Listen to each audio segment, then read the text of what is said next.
Okay, so for muzzles, for the furry in you, since there's not really much other application for these sort of things, I make most of my furry skins, especially the ones that have muzzles, with CS-Chan.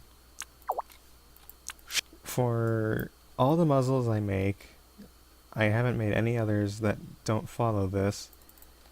I make the muzzle out of the clips. Both of the clips here. Pretty much, to make the muzzle, all you need are the fronts of both of the clips here. Nothing else. You don't want the backs though, because they're just mirrored as far as the texture goes, and it'll probably make things look worse and give you a little bit less freedom. So pretty much the first thing you want to do with the clips is get them both onto their side. From here, just turn them around 180, and that'll start us off here. One thing I like to do to make things a little easier for me in the future when I'm texturing it is to place down a placeholder nose. Sometimes it'll be upside down depending on the way you flip the clips. It doesn't really matter which way you do it. Any way works fine. So the main things that we want to connect are these four vertices here. The ones that are furthest in the front. Just smash them together. And then make sure that they're actually the same on the height. Then view from the side and just shove it against the wall. If you did it right, then things should be connected just fine. Clicking one vertex should move both of them. And then you want to do it again for the tops. And then the bottoms. Same thing, just hit them against the wall so that they're connected. Make sure they're still both in the same spot by pushing the vertices into a corner.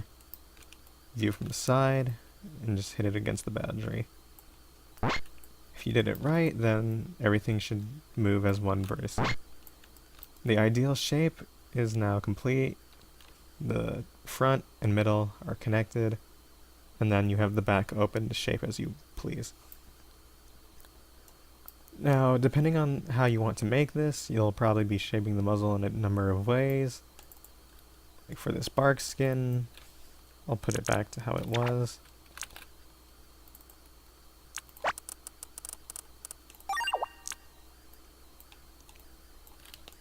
I have the muzzle shaped like so. Take the texture off.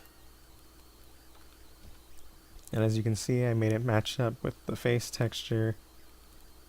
Most of the time, once you get the basic shape done, you want to apply a texture, get it ready, and then adjust it afterwards. Make sure everything's connected.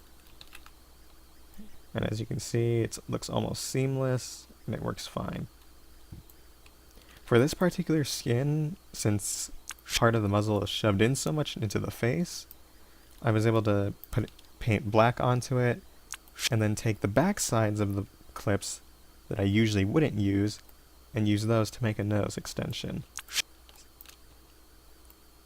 As you can see, it's just the same thing, but flipped on the other side. And it gives it that look I want.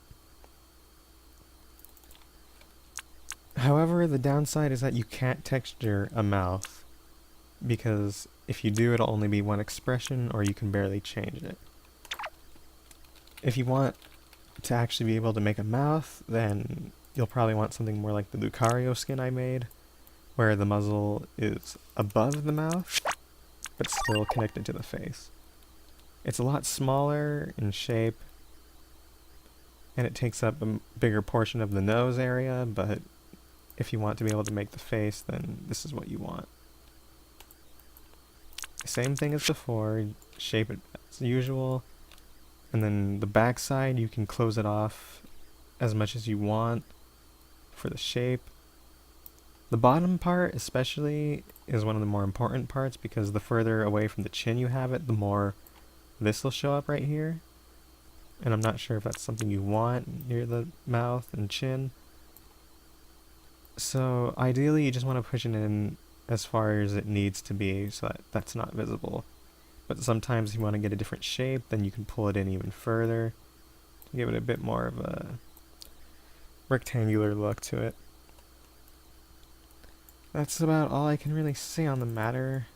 The only other skin that comes to mind is this other one I made here,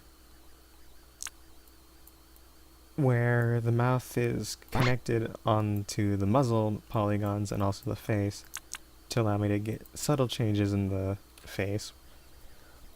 As I said before, you can't change the texture on the actual polygons, but you can still achieve some kind of facial expressions depending on the way you do it.